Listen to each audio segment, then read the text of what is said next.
Hey everyone, welcome back again. Another new day, another new video. Coming up to Thanksgiving weekend for our American friends down there.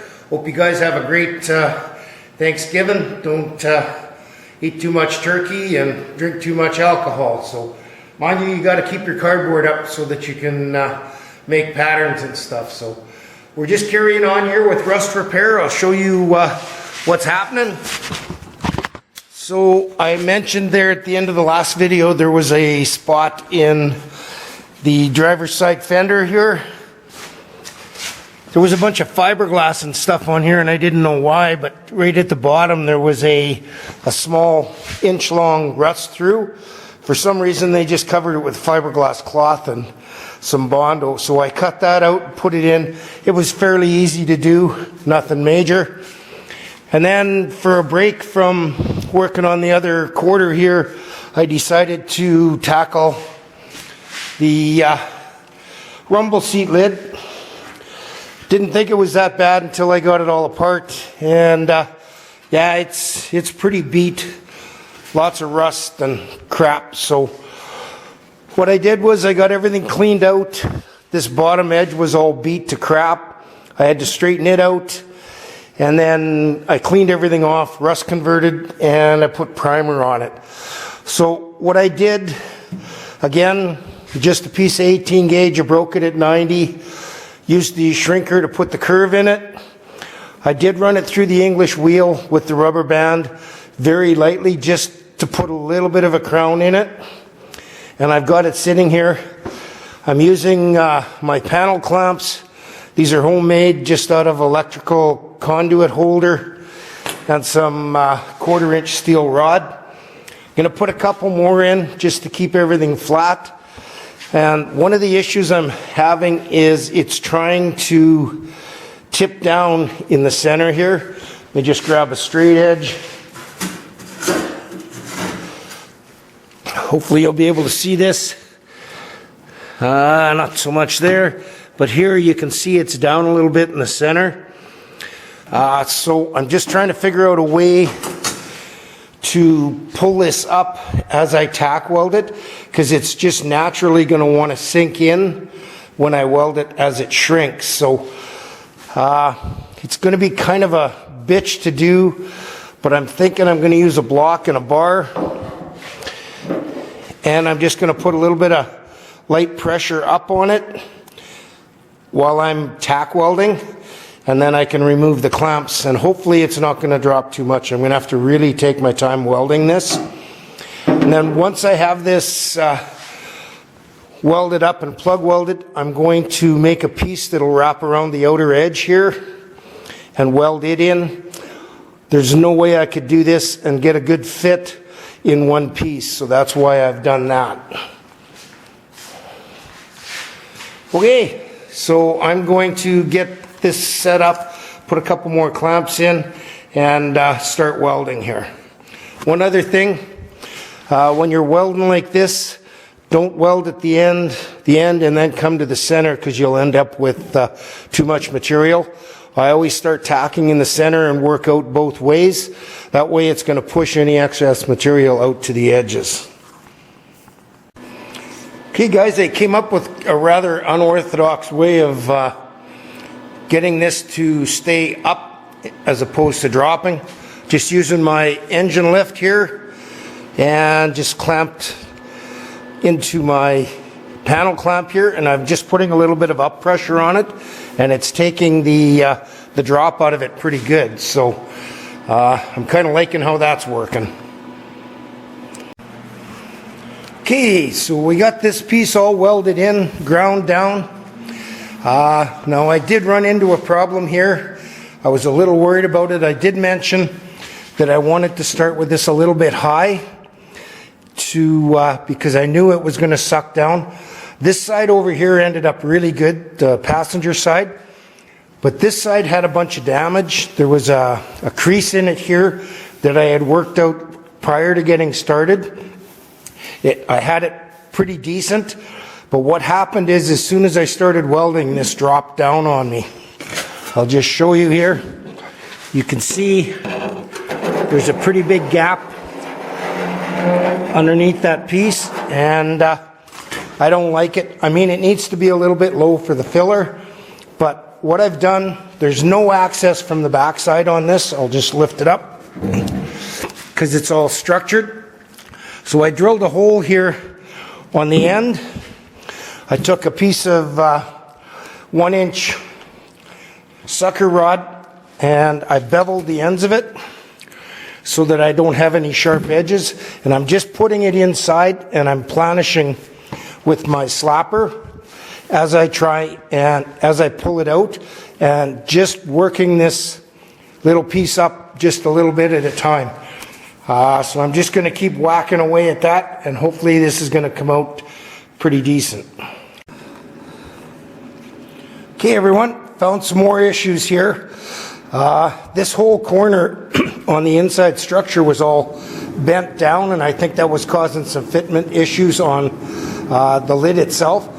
So what I did was I took a couple of 18 gauge strips, drilled a 1/2-inch hole in them, and I've just welded them to a couple of different spots here, and I heat it around the where the dents are, and once again I'm using my chain hoist.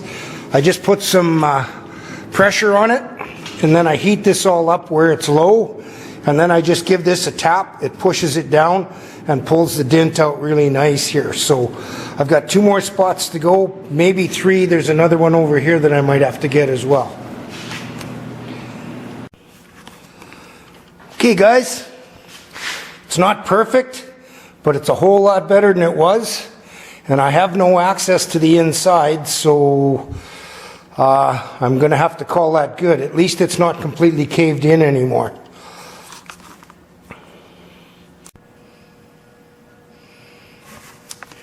Okay, we're back again. It's been a while. I wasn't going to bore you guys with all the same stuff from the other side, but I got this corner in. This part's done. And then this fender, which is just a basket case, I figured out that it's from a different car. It was never on this car from the factory. It's had taillight holes, and the rumble seat step just torched into it to bolt the parts on. Just a disaster. This is what it had for flange. Just, it's like paper thin, completely rusted out. I'll grab the other chunk here. This is the piece that the owner butchered off with an angle grinder, so I had to completely remake that. And there was nothing to hang this fender from here forward, or from here back.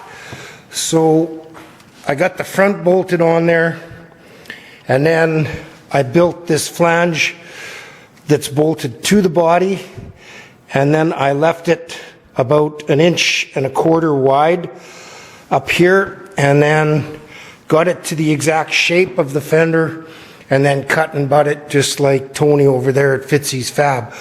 So I'm just finishing up welding this and then have to grind it. A little bit more welding to do on this back piece and some grinding. And then I have to build a repair for the bottom here, just like I did on the driver's side. There is a bunch more repair that needs to be done here. I might get into that when the car comes back after Christmas. And then I still have the big one to do, the inner fender here. So not looking forward to doing another one of those, but I guess I have no choice. I got to get her done. So.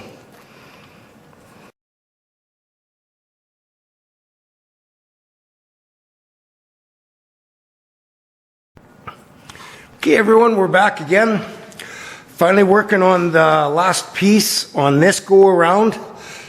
I got the blank cut for the rear section of the inner fender here. I'm just going to start the shrinking process, get the curve put into this so I can get it put in. I'll just show you what I got done on the underside here. I got everything on that side. I got the cutout done for the bumper bracket here. I still have to finish welding up the side and then the quarter into my flange. I'll just slip underneath here. Whoa, that was fun. Okay, so underneath here, I got these little panels built to close in the corner of the roll pan all the way across. Just gonna finish seam sealing them in. They should be good, and I'll just let it down here and I'll show you the what I did on the inside.